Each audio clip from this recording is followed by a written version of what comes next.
Good evening, everyone, and welcome to today's Amateur Radio Technician class, session number 11.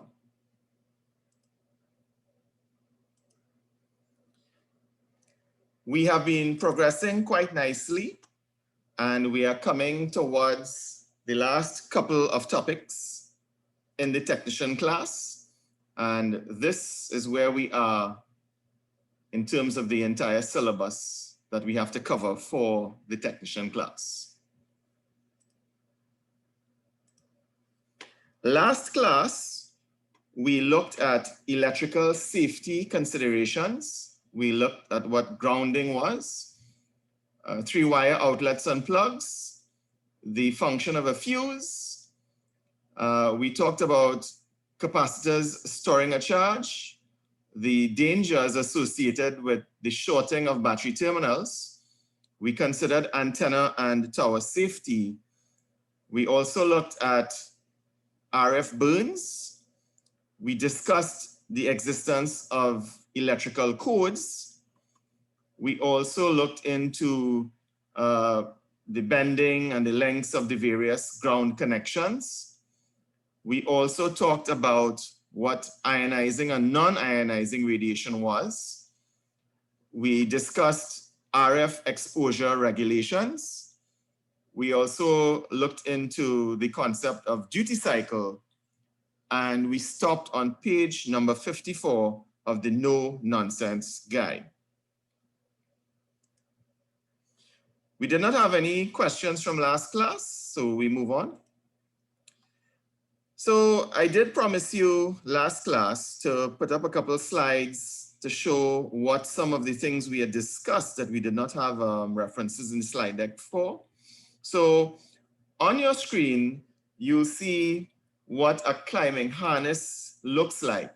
So when someone is climbing a tower, this is an example of what the safety equipment looks like. Notice it's a full body harness, and the person has fall protection. So in case, someone were to slip while on a tower, the harness will protect them from fall. So it's a form of fall protection.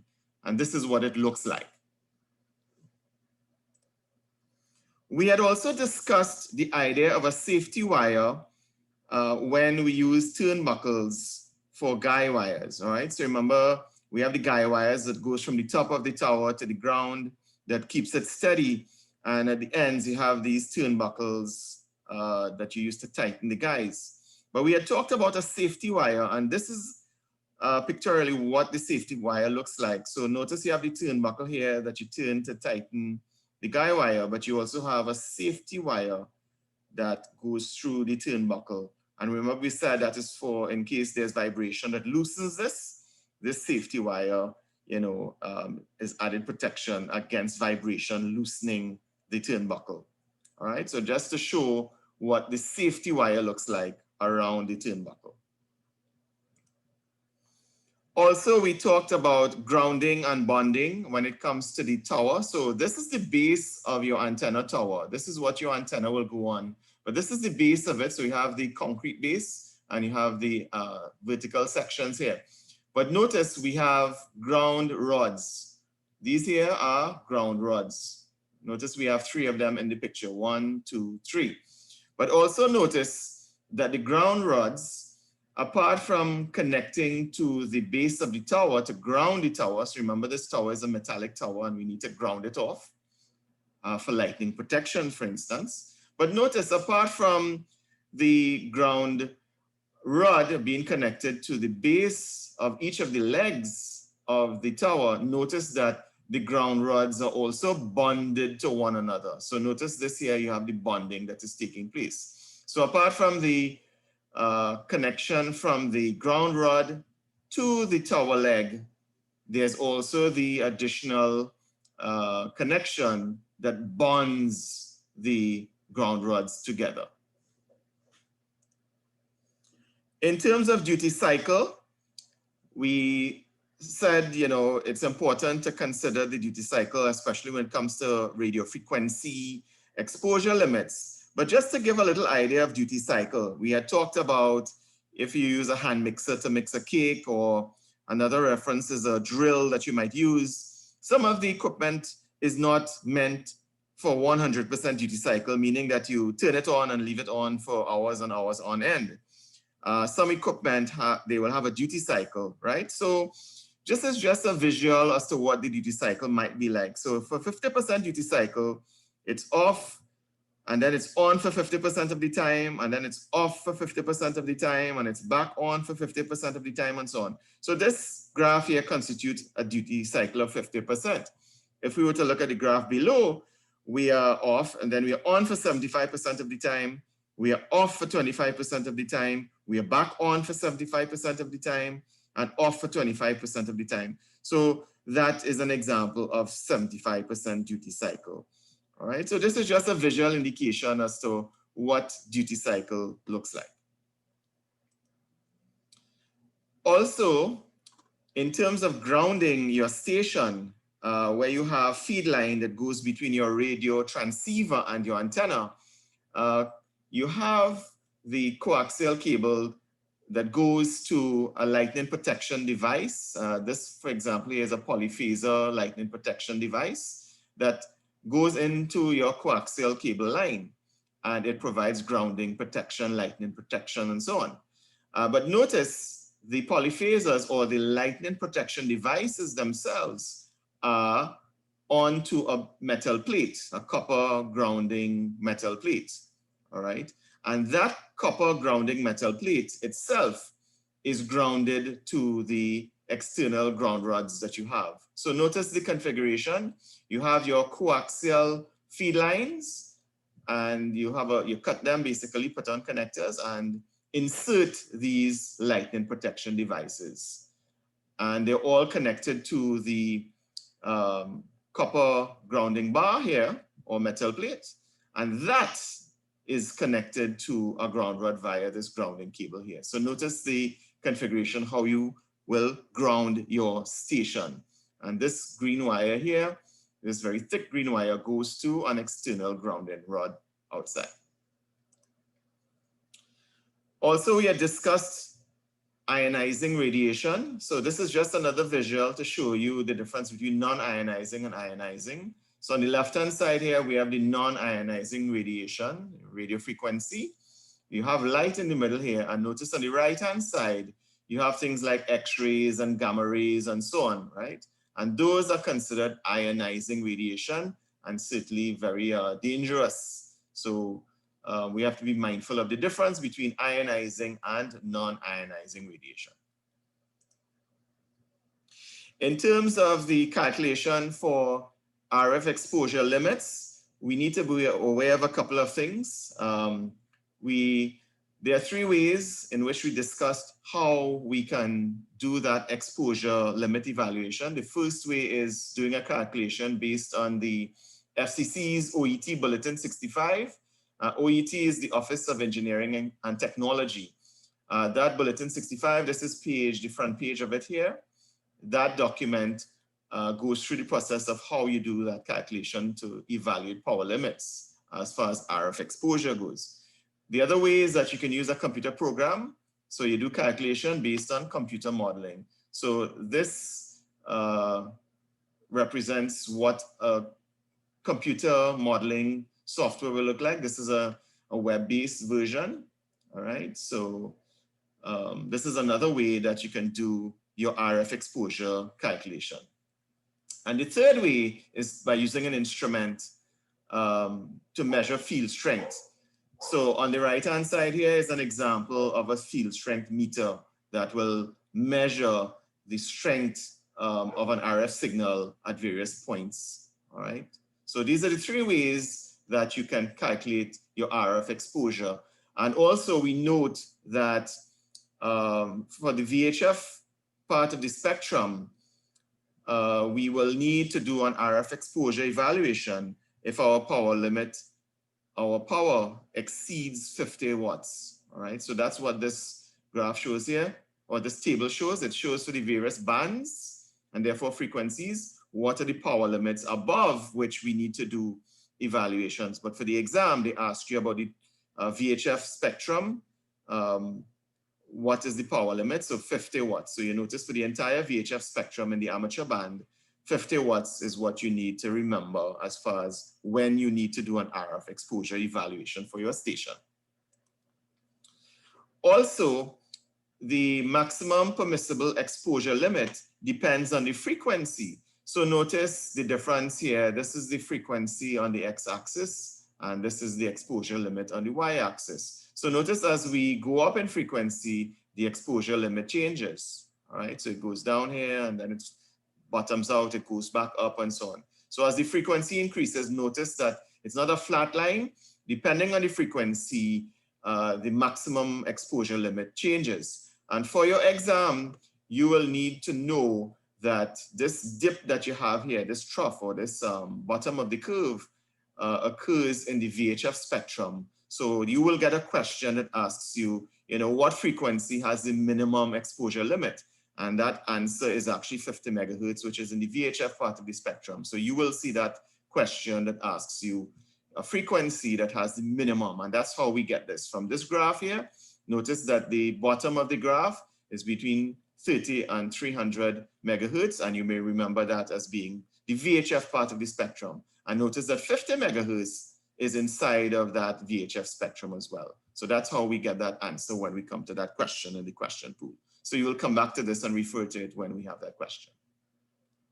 Also, notice there are a couple of factors that affect the RF exposure that a person is exposed to, right? So the first one is the frequency itself. So the different frequencies will determine a different exposure limit. So notice this graph here tells us that depending on the frequency, the maximum exposure limit changes. Also the power level. So the higher the power output that you transmit from your equipment, that will increase the RF field. So note that the frequency and power levels are important in determining the RF exposure that people are exposed to. Another is the distance from the antenna to the person. In other words, the further the person is away from the antenna, the less the exposure. The closer the person is to the antenna, the greater the exposure. And this diagram below here shows this. So you have the antenna or the transmitter, and then you have the person. So the further the distance away, the less the exposure.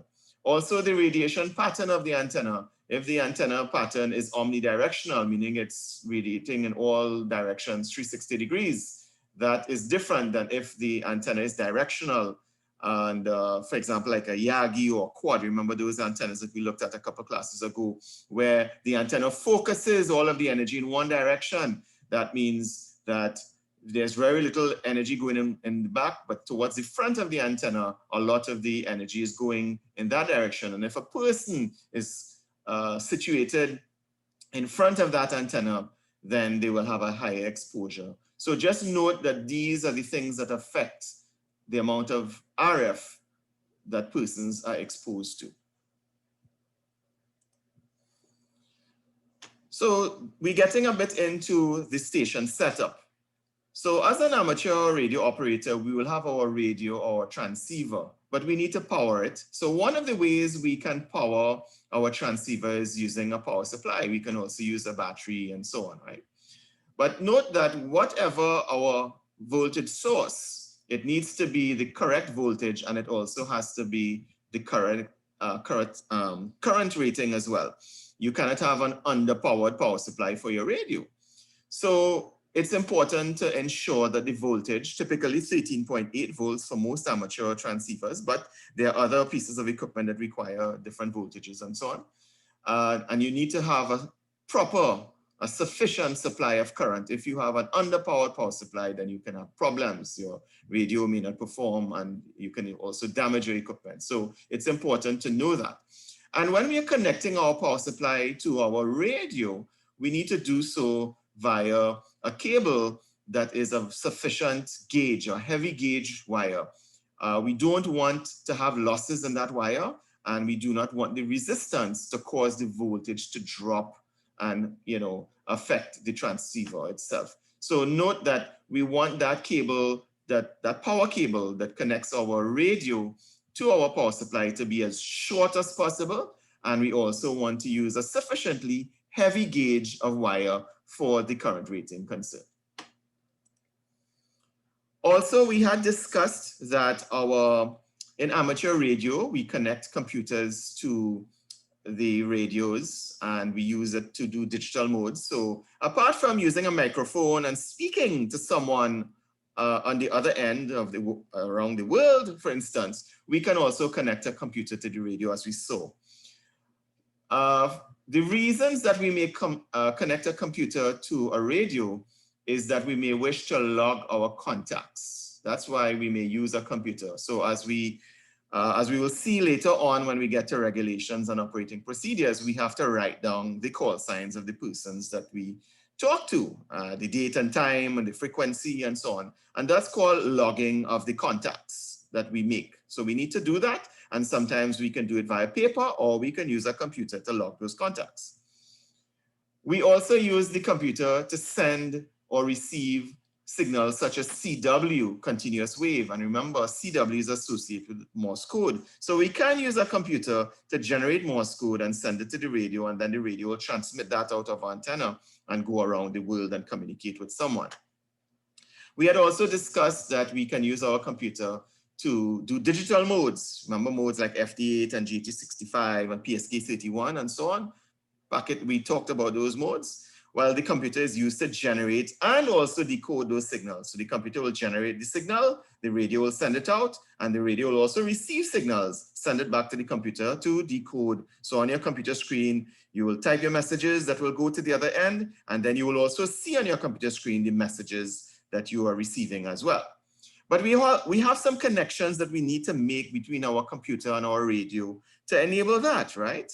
So these connections, that's important for our exam to note, is that we have one wire that goes between the computer and the radio for receive audio, all right? So we need to be able to receive the audio from the radio into the computer. And to do that, we connect that wire to either the headphone or the speaker output of the radio. And that receive audio comes to the computer and it's plugged into the computer, either the microphone port or the line input. So that receive audio that comes from the radio goes to the computer, and that's how the computer software is able to decode received messages. We also have another line that we need to connect, and that's the transmit audio that goes between the computer and the radio. And yet another line that we need to connect is called the push to talk. So these are the three lines that we need to be aware of that we connect between the computer and your radio or your transceiver. Yet some other considerations. Sometimes we have interference from stray radio frequency that affects our signals. So we have, there's something called a ferrite choke. On the left-hand side of your screen, you'll see what a ferrite choke looks like. And we put these on, for instance, on the power supply cables or even the microphone cables and even the transmitter feed line and so on. But typically, to reduce interference, we will put one of these ferrite chokes on the power supply cable between our power supply and the radio. So note that that is put in there to remove the stray RF that could result in distortion to our signals. And we will have an exam question on that. They will ask us about how do we reduce interference caused by stray RF, and the answer is that we apply these ferrite chokes. And where we put them on the power supply cables, for instance. Also, we had discussed grounding of our station. So this is just another diagram that shows us that we need to ground and bond our station. So as an amateur radio operator, we have our radio, our transceiver, but we also have our power supply that's connected to the radio to supply power, to power it up. But our transceiver is also connected to our antenna tuner. Remember, we talked about what an antenna tuner does. It gives us a good match between the antenna and the radio, so that the antenna, the antenna is connected to the antenna tuner. But notice that we have a strap here. That strap is a bonding strap where we bond our power supply to our radio. It's a form of grounding, but in this case, we are using these straps for bonding between all of our equipment, right? So we bond all of these pieces of equipment in our amateur radio shack or amateur radio station together. So our tuner also is bonded to the radio. And if you look at all equipment, there's typically a screw or a terminal or a thumb screw that allows you to use these bonding straps to bond from one piece of equipment to another. But in addition to bonding to each other, of course, you also connect each item to your grounding bar that you have in your station. Remember, we said grounding is very important. So your power supply is grounded, your radio, you have a strap going to the grounding bar as well. Your antenna tuner is also grounded to your grounding bar. And then your grounding bar in your station goes outside to your ground rod, and you also have a very heavy gauge strap that goes from your grounding bar to your ground rod. Very important to reduce interference, as well as, most importantly, to aid in lightning protection and so on. Also, when we do a mobile installation, so for instance, this radio transceiver is installed in a car, a vehicle of sorts. The radio itself is connected to the antenna that's on the roof of the vehicle using the feed line. But notice that we have to power that radio. And typically our battery in the car, we need to make sure that that power cable goes directly from the battery terminals to our radio. Notice the positive terminal of the battery goes to the red wire to your radio. Note that you need to have a fuse as well. Don't forget the fuses. And also your negative terminal goes to the black wire to your radio, all right? There's an alternative that you can also connect your negative terminal or your negative wire to the chassis ground in your vehicle as well. So that's an alternate way of connecting. But note that you have the positive and the negative wires from your radio going to the battery directly. Hams should not use things like cigarette lighter, adapters, and those sorts of accessory connectors, because quite often radios use much more current than those types of devices allow. So you want a direct connection as well. Sometimes in your car, you will have a situation where you hear, okay, so let's see here, can this be done on Mac or is it only PCs? Okay, Andrew, thank you for your question. Yes, so there's quite a bit of software available for amateur application on the Mac platform. There are also programs for the Linux platform. So yes, it can be on the Mac platform. However, not all software, not everyone who writes software will write for all of the platforms. So sometimes you might find that there's a piece of software that might exist only on one platform. That happens. Sometimes you have alternatives that work on each of the platforms, but you have to, look for the particular version of the program. So that's a very good question, Andrew, and that sometimes affects a person. Yes, and you can connect the Macintosh computer as well. So many of these ports are pretty much standard ports, or you can get the converters for them as well. So yes, so many hams do use Apple products as well. So good question, Andrew. So coming back to the mobile installation. So this is an engine in a car, and we see here a component that's called the alternator. And notice it's connected via the fan belt to the engine. That alternator sometimes can result in what we call engine whine, W-H-I-N-E. So it's a squeal that you can get. You may hear it on your radio. You turn your radio on in your car and you'll hear a squeal, and sometimes you accelerate and the whine increases in pitch. Also, if you're transmitting, a person may tell you that they're hearing a squeal in your transmission. That could be as a result of engine whine that's coming from your alternator. So you need to be aware of that little bit of interference that can, in fact, occur when you do your mobile installation. Now, radios also come with features that can help you with noises, right? So one of the features we need to be aware of that's pretty popular in many models of radios is called noise blanco, abbreviated NB. So this is a typical radio, and notice that there's a button. We have expanded it here so you can see clearly. NB means noise blanco. On the display of the radio, you can also see that the radio has a display that tells you whether the noise blanco is on or off.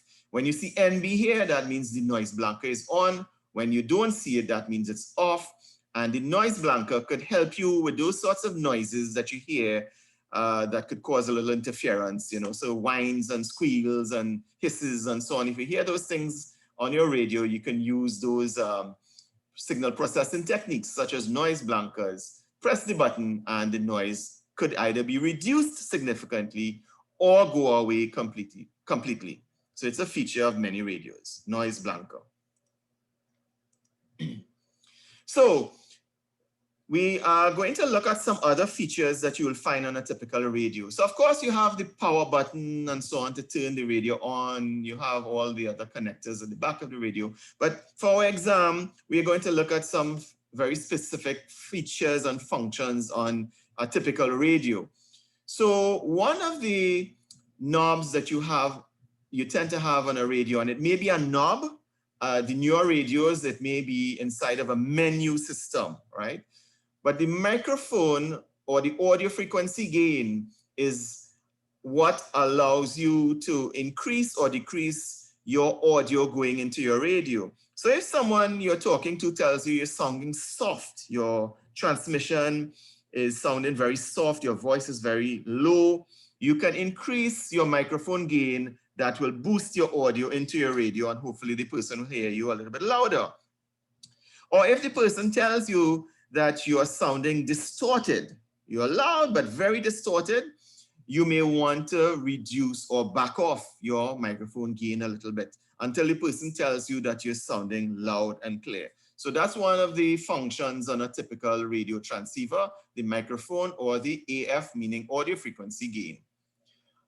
Another knob that you'll find on radios is called the squelch. And what that does, the squelch cuts off any background noise your radio might be hearing. So you turn your radio on a frequency and you hear a loud hiss or a loud hash. There's no signal, no one is talking, but you hear a hash similar to your AM, FM radio in your car, your FM, you know, you tune to a frequency, there's no transmission, you hear a loud hiss. Well, that's the same thing you will hear on your amateur radio transceiver. So if you want to quiet that, you turn up the squelch just past when that noise disappears. If you turn it up too much, then you might actually be reducing a legitimate signal. Somebody is talking to you and you might actually cut off that signal. So you just want to turn the squelch up just so that it silences the background noise. Now notice some knobs have dual functions. So you have an outer knob and an inner knob. So you will see some knobs like that. Another knob on a radio that you'll find, especially HF radios, is called the RIT or the RIT, which means receiver incremental tuning, sometimes called the clarifier. What that is used for, especially if you're on single sideband, a person might be sounding a little bit high-pitched or a little bit low-pitched. What you can do is that you can adjust that just a little bit to tune their signal so that they're not sounding too high-pitched like Mickey Mouse or too low-pitched, right? So you can tune that or use that knob called the clarifier or the RIT to adjust how that person sounds to you without affecting your transmission otherwise. So that just adjusts your frequency just a little bit so that the person sounds better and clearer. A main knob on your radio is called the VFO or the tuning knob, variable frequency oscillator knob. That knob is what you will tune your dial to. So just like on your AM FM radio, when you're tuning to 95.1 or 100.1, sometimes you have a dial that you turn and so on. Nowadays, it's a button that you press up or down. You can still do that too. Notice the radio here has up and down as well. But that knob, you stick your finger in that little hole and turn it up and down, left and right, and you'll be increasing the frequency on the display or decreasing the frequency. So that's how you tune to the frequency that you want to, just like you do with your regular broadcast radio. It's a tuning knob. Also, a radio has channels that you can save memory channels to. Those channels allow you, let's say, just like your car stereo. I mean, if 95.1 is a radio station that you listen to, you might want to pre-program it in channel 1. If you listen to 100.1, you might program that in channel 2. So the same way that you might have quick select frequencies programmed in your broadcast radio, you can do that in amateur radio as well. So if 14 280 is a frequency that you like to go to. That's where you have a lot of networks and your friends talk there. You can program that into a memory channel. So radios do have memory channels so that you can quickly go from one to the next without having to use your VFO or your keypad to punch in the frequency. And speaking of keypad, so most radios will tend to have a keypad that you could direct entry your frequency. So someone tells you, switch to 14.195. You can type that in your keypad. So when you want to change the frequency, there are several ways that you could do that on your amateur radio transceiver. You can use your VFO, which may go a bit slowly, but if you want to go directly to the frequency, you use your keypad to tune it by punching it in directly. And also, sometimes you may want to scan frequencies. You don't have a particular frequency you want to listen to. You can set the scan button to scan the radio frequencies. And you can also scan your memory channels, those channels that you saved that are popular.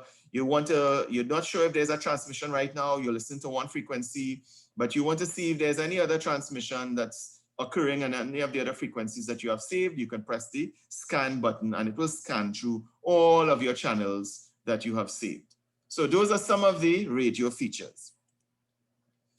We also have another feature on your radio called repeater offset. So remember we talked about amateurs using repeaters to increase coverage. You have your handy talkie, for instance, and you're walking around Port of Spain, but you can talk to someone in Rio Claro. How do you do that with a little handheld radio? Well, your radio, when you transmit, will go to a repeater located either on Cumberland Hill or San Salvador Hill or Pepper Hill, one of those hills in the central range of Trinidad.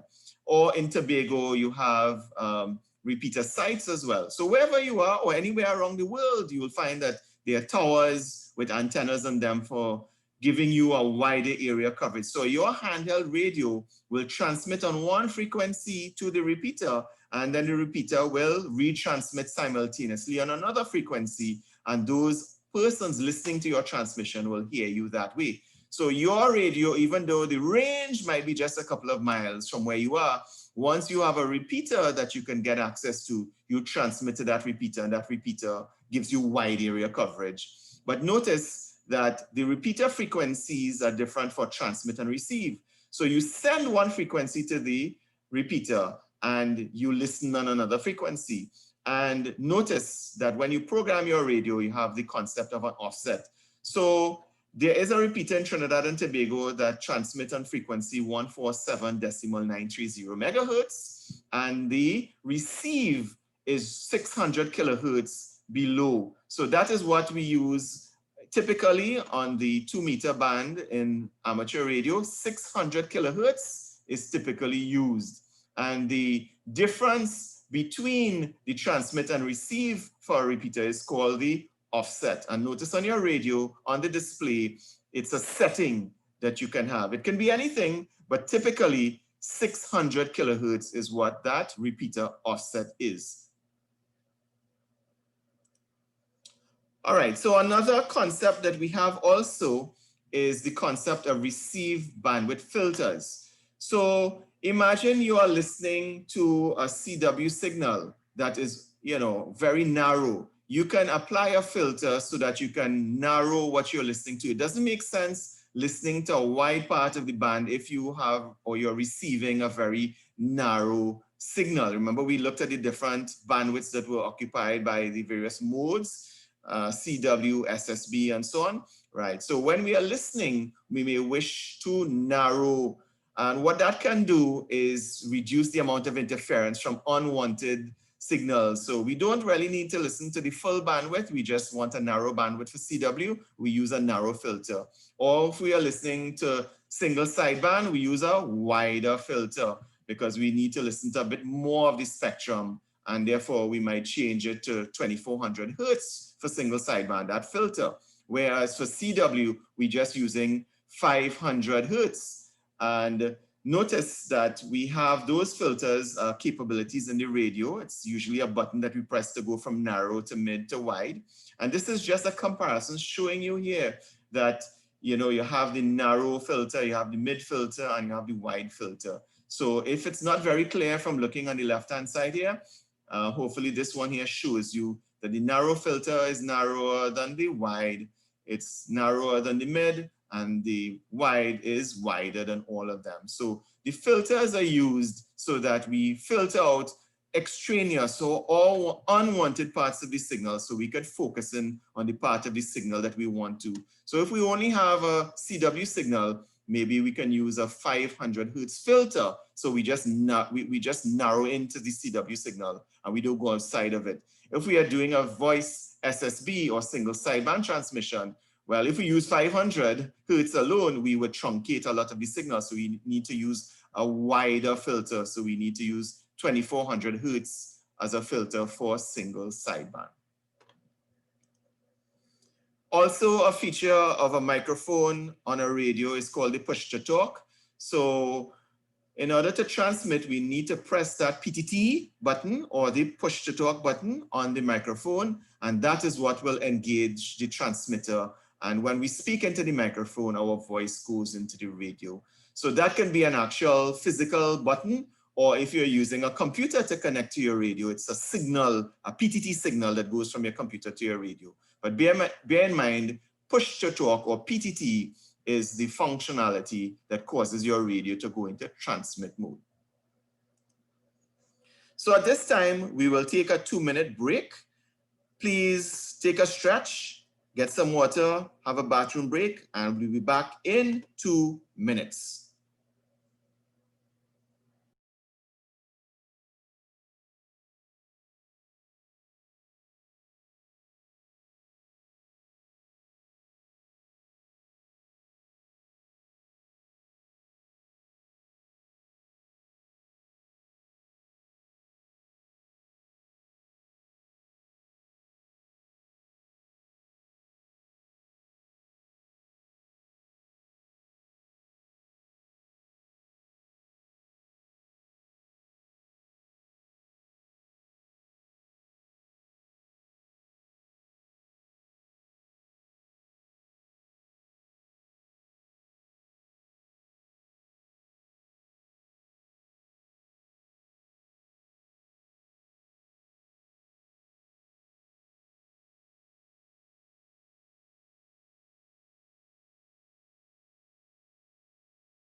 Okay, everyone, welcome back. So let's go straight to the question pool where we left last time, page 54. So we did have a couple of questions to finish up from the last time. So let's just quickly deal with these questions.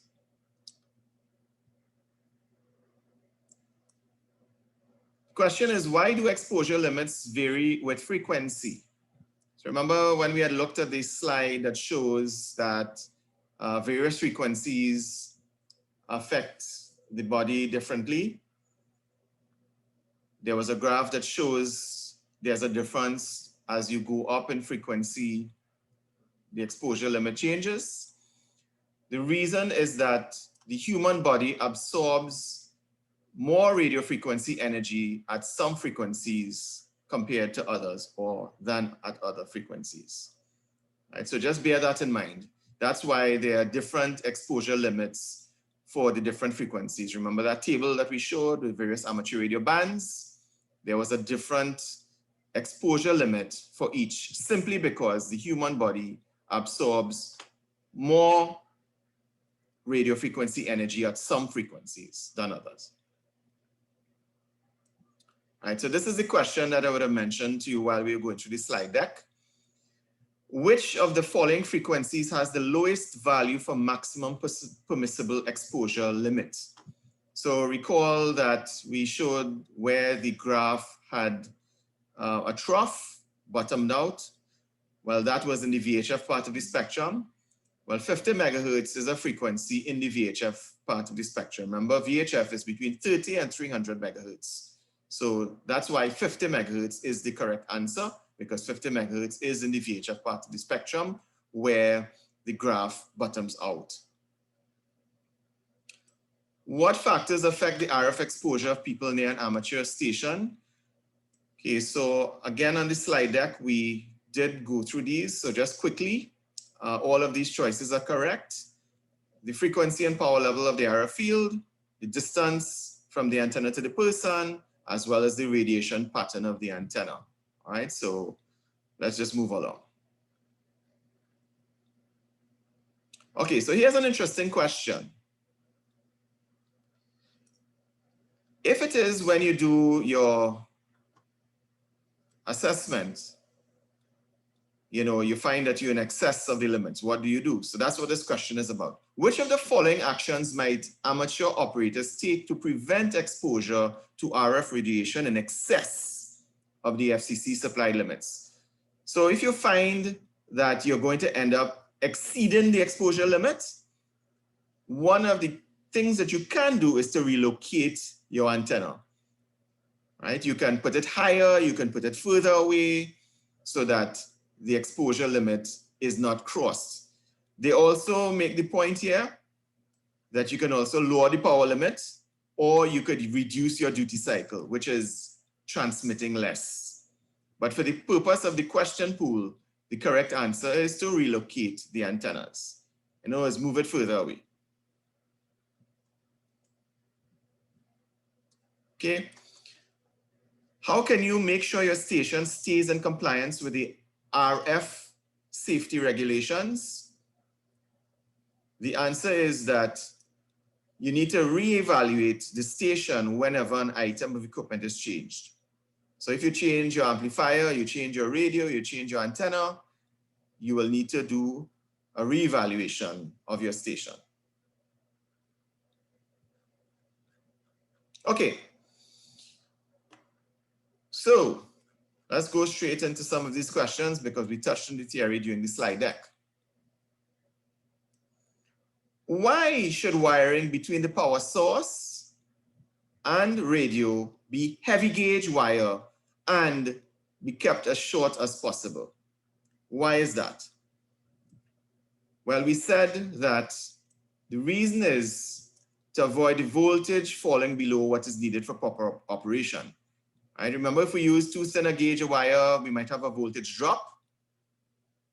So bear that in mind. It needs to be sufficiently heavy gauge as well as short as possible, because the longer it is, the more losses you have along the wire due to resistance. The voltage drops. Okay. So here's another question. So we'll use it as a teaching moment. What must be considered to determine the minimum current capacity needed for a transceiver power supply? So remember we showed a power supply connected to your radio transceiver. So what are the considerations to determine the minimum current capacity? So here they are. The first one is the efficiency of the transmitter at full power output. So we need to know what that efficiency is. The less efficient it is, we would need more current compared to a more efficient transmitter. So the more efficient the transmitter is, the less current that we will need. So that's why efficiency of the transmitter is one of the considerations.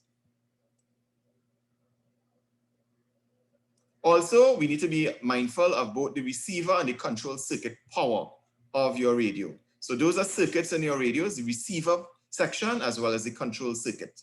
The power consumption, we need to bear in mind what that is. And typically that will be on all the time. Your transmitter, remember, you'll only engage that power when you transmit, but when your radio is on, it's receiving and you have the control circuit. So those are also part of why you would need to be aware of those power consumption values to determine the minimum of your power supply. Also, you need to be aware of the regulation properties of the power supply as well as heat dissipation. So if it is that your power supply is running too hot, then that's not a good thing. So you need to make sure that the power supply is able to handle the heat dissipation as well. So all of these three things you need to learn, and those are the reasons why, or these are the factors rather, that you need to consider when you're looking at what is my minimum current capacity of the power supply. Do I need a 12 amp power supply? Do I need a 10 amp? Do I need a 25 amp and so on? These are the factors that you consider. Okay, we dealt with this on a slide deck, so we'll just go straight to the question. How might a computer be used as part of an amateur radio station? Well, we discussed it and we said these are the reasons how a computer might be used. Logging of contacts that you make, as well as contact information. You could do it manually, but you can certainly do it on a computer. For sending or receiving CW or continuous wave signals, aka Morse code, as well as for generating and decoding digital signals. Remember we said the computer is used for digital signals. You connect your computer to your radio and you can send and receive digital signals. So these are the three usages or use that we will put a computer to in as part of your amateur radio station.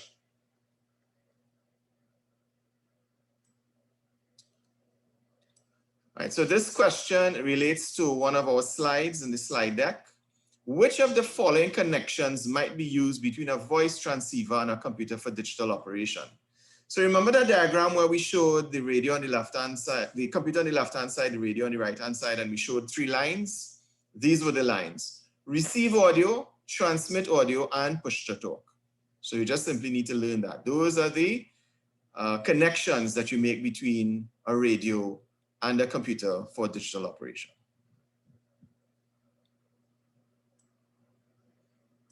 Related question: which computer sound card port is connected to a transceiver's headphone or speaker output for operating digital modes? So if you remember the diagram, we showed the transceiver, speaker, or headphone port connecting to something on the computer. Well, that something was the microphone or the line input. So again, something you just need to learn. And you can also look back at the slide and slide deck so you can see that connection itself. How is a computer sound card used when conducting digital communications? All right, so this is a teaching question here. So the question is, how is the computer's sound card used when conducting digital communications? In other words, you're using a computer to do digital mode transmissions through your radio. How is this sound card used on the computer? And the answer is the sound card provides audio to the microphone input and converts received audio to digital forms. So let's dissect that answer a little bit. So your computer has a sound card and it's providing audio to the microphone input. So in other words, the computer is generating a signal. The sound card output goes to the microphone input on the radio. So that is what this means here. The sound card provides audio to the microphone input of the radio. And the other way, it converts received audio to digital form. So in other words, your radio is sending audio to your computer. So your radio is receiving a signal and sending audio back to the computer. That is considered the received audio. And then your computer now converts that audio to a digital representation. It could be text, or it could be voice, or something else. But the point is that the sound card sends audio from your computer to the microphone, as well as it receives audio from the speaker of the radio. So that's the function of the sound card in your computer. All right. Which of the following could you use to cure distorted audio caused by RF current on the shield of a microphone cable? So if you recall, we said that when you have stray RF, that can cause distortion. So that's what they are really trying to ask you here. How do you take care of stray RF? Remember that the component that we looked at called the ferrite choke? We install it on the line. So that's the answer. How do you take care of distorted audio caused by RF? We use the ferrite choke.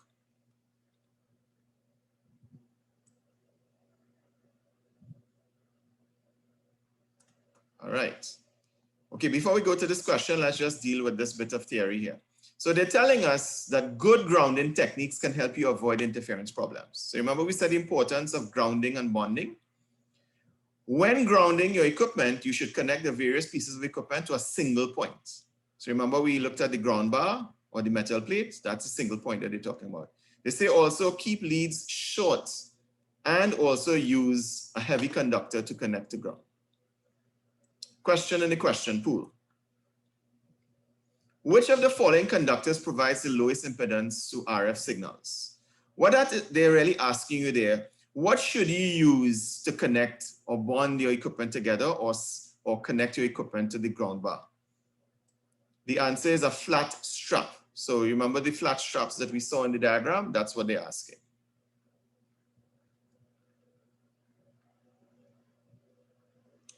Okay. So let's just deal with this here as well. They're saying if you plan to install a radio in your car or operate mobile, you have a different set of challenges, right? One is connecting the radio to the car's power system. Some amateurs connect their radio with a cigarette lighter plug, but this plug is not designed for high currents. So remember we said that? You may not want to use that cigarette lighter adapter at all because it may not carry sufficient current. And for permanent installations, you need to make solid connections at the appropriate points. Okay. Where should the negative return connection of a mobile transceiver's power cable be connected? What they're really asking you there, remember we showed a diagram where your radio was connected to your battery in the car? Well, they want to know where should you connect the negative or the black wire? That's what they're asking. All right, so the answer is at the battery or the engine block ground strap. So remember we had said that the positive terminal, you connected directly to the positive terminal in the battery, and the negative terminal, the negative wire, you connect to the negative terminal on the battery, or we could have sent it to the engine block or the engine ground. So that's the answer. The negative supply goes to the battery negative pole or your engine ground.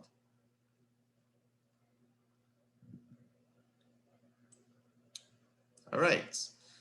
So they tell us here that another challenge is noise generated by the car itself. Remember we looked at the alternator in the car? So they said the alternator is often the culprit. So anytime you hear a whining noise in your radio, the first suspect, your prime suspect, should be your alternator. Question in the question pool. What is the source of a high-pitched whine that varies with engine speed in a mobile transceiver's receive audio? All right, so they have given us the keywords here. It's a high-pitched whine. It varies with engine speed. Remember we said when you accelerate, the pitch of it might go up. Well, the usual suspect is the alternator. All right. But notice that you can install filters and so on to eliminate or mitigate or reduce the whine. And we also say that some HF receivers also have the ability to reduce noise. Do you remember what the name of that feature is? Well, we'll come across it shortly. Question in the question pool. Which of the following could be used to remove power line noise or ignition noise? You guessed it. NB, the noise blanker button or the noise blanker feature. Similar question. Which of the following would reduce ignition interference to a receiver? Well, you simply turn on the noise blanker. All right, so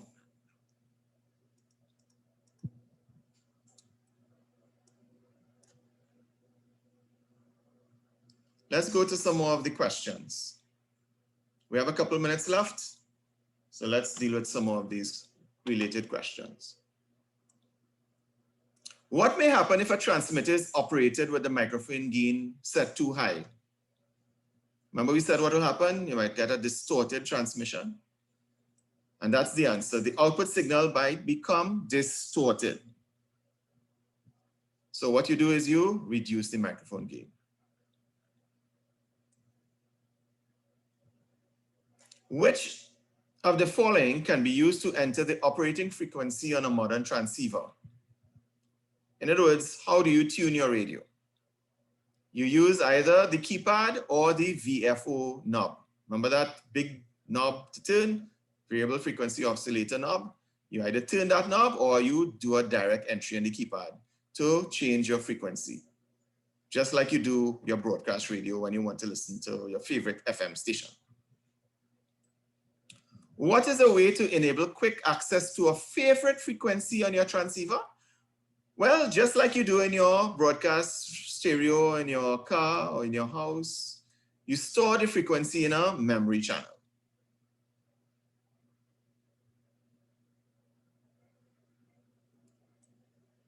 Next question.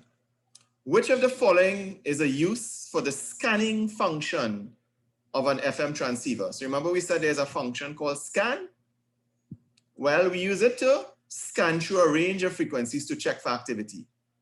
Right? So that's the scan function on your radio. Press turn scan on and it will go through all of the frequencies to see if there's any activity. Go through one frequency after another very quickly. So that's the function of scan. Yet another feature we talked about. What is the purpose of the squelch control on a transceiver?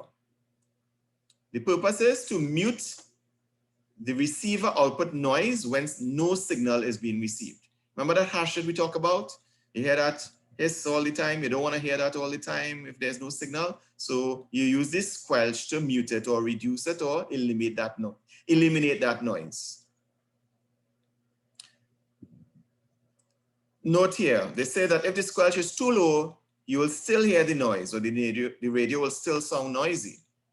On the other hand, if the squelch is too high, you will not be able to hear low signal levels or your legitimate signal. So adjusting that squelch at the optimum level is important. All right, we still have a couple minutes again. What is meant by repeater offset? Well, we had defined that for you in this slide deck. Repeater offset is the difference between the repeater's transmit frequency and the receive frequency. Do you remember what it was for 2 meters? If you said 600 kilohertz, you'd be correct. What does the term RIT, R-I-T, mean? Remember we talked about RIT and meaning the same as clarifier. So what is RIT? RIT means receiver incremental tuning. Similar question. Which of the following controls can be used if the voice pitch of a single sideband signal seems too high or low? Remember we said that's what we will hear, it's sounding high pitch or low pitch, like Mickey Mouse or what have you. We use the RIT or the clarifier to adjust the pitch. All right, so this is another teaching question here. So let's just go through the bit of theory before we go to the question. Because HF signals may fade in and out, HF transceivers have a feature called AGC, or automatic gain control. Automatic gain control, or AGC, eliminates the need for the operator to continually adjust the volume. In other words, as your signal fades or goes lower, your AGC will operate to increase the volume for you a little bit. As the signal comes a little stronger, your AGC or your automatic gain control will reduce the volume for you a little bit. So you don't have to be every minute increasing volume, decreasing volume, increasing volume, and so on. Well, to some extent. So let's go to the question on that. What is the function of AGC or automatic gain control? To keep your received audio relatively constant. Right. Also, we had looked at a diagram in the slide deck that looked at the various bandwidth filters. So HF transceivers are often equipped with a variety of different filters. Remember, we looked at the 500, the 2400 filters and so on, right? Using the appropriate filter for the mode that you're operating can make operating a lot easier. What is the advantage of having multiple receive bandwidth choices on a multimode transceiver? Remember we showed on the slide deck that we had 3 of them: narrow, medium, or mid, and wide. So we had 3 on the radio that we looked at. Well, what's the advantage of having multiple receive bandwidth choices? The answer is it permits noise or interference reduction by selecting a bandwidth matching the mode. In other words, you don't need to hear more than you need to for the particular mode. So you could eliminate unnecessary noise by narrowing your bandwidth. 2 questions related to the slide deck. We'll deal with the SSB question first, followed by the CW. What or which of the following is an appropriate receive filter bandwidth for minimizing noise and interference for SSB reception? So if you recall the slide deck, we said for SSB, the optimal is 2400 Hertz or 2.4 kilohertz. Similar question, but related to CW. Which of the following is an appropriate receive filter bandwidth for minimizing noise and interference for CW operation? Again, if we were to refer back to that slide in the slide deck, we'll see that the answer is 500 Hertz. So remember, learn 500 Hertz for CW, 2400 Hertz for SSB. What is meant by PTT? We learned that PTT is push to talk, and that's push to talk function. It switches between receive and transmit. So normally you're receiving, when you press the PTT or the push to talk, you put the radio into transmit. And notice that it can either be manual transmit or a computer that is sending that transmit signal. So that is it for today. We are on page 59 of the No Nonsense Guide, and we will pick up next week where we have left off. So congratulations to everyone for making it this far in the course. We are coming down to the wire. We just have a couple more modules to go before we finish off. Certainly our next session is expected to be held on Friday, the 21st of August, same time, 8:30 p.m., and you will receive the usual invitation for the next session. So given the situation with COVID-19 and not only Trinidad and Tobago, but pretty much everywhere around the world, just like to end by wishing everyone that you continue to be safe, observe all of the protocols, encourage everyone, your colleagues and friends, family members to do the same, because we are all in it together. So folks, Thank you very much, and do have yourselves a good night. Do enjoy your weekend and be safe, everyone. All the best.